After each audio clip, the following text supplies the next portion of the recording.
안녕하세요, 도사님. 안녕하세요. 안양 석천도사입니다. 정말 오랜만에 또 이렇게 찾아왔는데요. 오늘 저희가 가져온 주제는 명당인데, 명당 전문이시잖아요. 명당 하면 나도 명당 전문이지. 네, 그래서 정말 사소한 것부터 광범위한 것까지 뭐든지 다 물어보려고 합니다.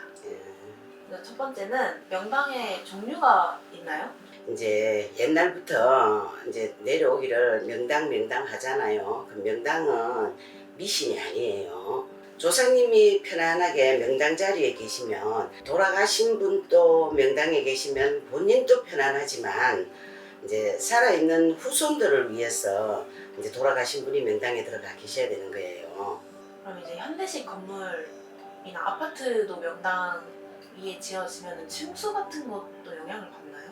그것도 영향을 받고, 그리고 이제 뭐 지금 현대 사회에서는 그렇게 해서 명당을 찾으려고 하면은 명당 자리는 없어요. 이제는 이 장례 문화가 수목장이나 납골당 이런 쪽으로 흘러가듯이 이제 묘자리 자체가 없기 때문에 이제 이미 돼 있는 묘를 파헤칠 게 아니고, 탈이 나 있는 산소 자체는 묘터가 집이잖아요. 묘가 집이기 때문에 그 집 자체를 명당으로 만들어 드리는 거. 그러면은 그렇게 해서 인위적으로 명당으로 만들어 줘도 자손들이 막힌 일이 풀어지고 건강 상태가 안 좋다든가 그런 경우에 또 건강이 좋아지고 엄청 좋은 일들이 많아요.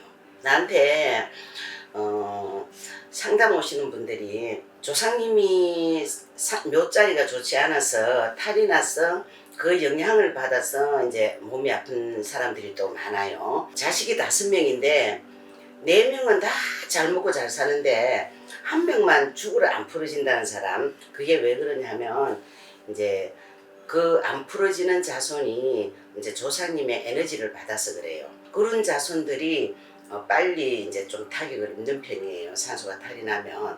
그럴 경우에 첫째는 묘는 건드리지 않아요. 가만히 둔 상태에서 이제 수맥 파장이 있잖아요. 수맥이 있으면 물이 뚝뚝 흐르는 이불을 깔고 덮고 누워있다고 상상을 하면 돼요. 그만큼 불편해요. 그러면 자손들이 일이 안 풀어져.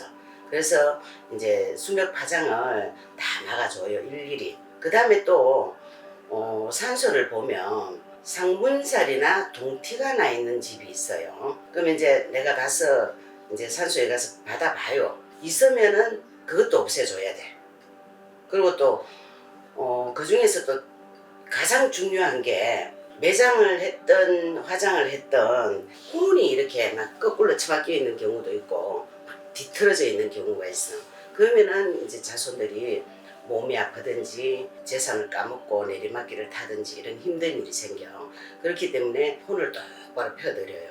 그러면은 이제 수맥을 잡아주고 틀어진 혼을 똑바로 펴드리고, 그 다음에 이제 상문살이나 동티 같은 걸 없애주고, 그러면 조상님들이 등 따뜻하고 배부르다고 해요. 그렇게 편안하게 묘 자체를 편안하게 만들어주고 나서 도술로서 천도시켜서 하늘로 올려보내드려요. 그때에도 3명 중에 1명은 혼이 올라가는 걸 봐요. 그렇게 해줘야지만이 확실하게 거기가 명당이 돼요. 그럼 그렇게 명당이 되면 자식들이 큰아들 작은아들 다 결혼했는데 대가 끊겼어. 자식이 안 생겨. 근데 그렇게 해주고 나서 줄줄이 다 임신했다고 고맙다고 연락 오는 사람도 있고 엄청 좋은 일들이 많아. 특히 산소를 명당으로 만들어주니까 가장 많이 이제 고맙다고 연락 오는 게, 암같이 이렇게 힘든 병, 그런 병 환자들이 이제 가장 많이 효과를 많이 보고, 아기가 장애인 사주가 아닌데 조상님들의 업장으로 인해서 말을 안 하는 애가 있어. 그런 애들 같은 경우에 이제 친가 외가 양쪽 다 이렇게 산소를 명당으로 만들어주고 나니까 애가 말을 해.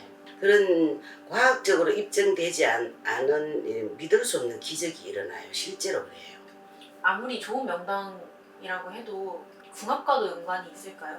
묘터하고 궁합하고는 연관이 있다고 볼 수가 없고, 이런 집터나 가게터 뭐 건물 같은 거 그런 건 궁합이 있죠. 자기하고 맞는 집이 있지. 아무리 좋은 명당이어도 나랑 안 맞으면 안 맞지. 그런 것도 있어요. 이제 예를 들면 장사하는 사람이 가게를 얻으러 갔어. 근데 그 가게 터 자체는 명당 터인데 가게를 얻어서 들어가는 사람하고는 또 합이 없어. 합이 없으면 그 사람은 그 집에서 많이 못 버티지 나와야지. 나 같은 경우에는 이제 오시는 분들이 이사를 한다 그러면 집을 계약하기 전에 나한테 주소부터 먼저 보내라고 해요. 그러면 주소를 보고 또 그 사람 사주를 보고 합이 있나 없나 보고 계약을 해라 하지 마라 얘기를 해요. 장사하는 사람들도 마음에 드는 가게가 있으면 나한테 주소를 보내라고 해요. 그렇게 해서 본인하고 검증이 있나 없나 그걸 보고 이제 어디에 계약을 해라 얘기를 해줘요. 그럼 명당터가 아니라 지금 신당 같은 데에서 탈을 입은 사람이 자체적으로 약간 해결할 수 있는 방법 같은 게 있어요? 이미 탈이 난 상태에서는 본인이 해결할 수 있는 방법은 없고, 예를 들어서 산소가 탈인 것 같으면 산소를 가야 된다고 얘기를 하고, 집터가 탈이면 집에를 가야 되고, 본인한테 몸에 나쁜 기운들이 많이 감겨서 있는 것 같으면은 그 본인을 테마를 해서 치료를 해야 되고 다 틀려요. 일반인들이 스스로 치료할 수 있는 방법은 없어요. 명당 전문이시니까 이 시청자분들께 한번 한 말씀 해주셨으면 좋겠습니다. 기묘한 이야기를 시청하는 시청자분들은 병원에 갔는데 병명은 나오지 않고 몸이 아프다든가 이사를 가고 나서라든가 뭐 자꾸 꿈자리가 안 좋다든지 잘 먹고 잘 살았는데 어느 날 갑자기 하던 일이 안 되고 자꾸 꼬이기 시작한다. 그런 일이 생기면 부담 가지지 말고 주저없이 저를 찾아오시면 내가 성심성의껏 풀어질 수 있는 길을 상담해서 알려드릴 테니까 찾아오시면 좋겠습니다. 네, 감사합니다. 네, 감사합니다.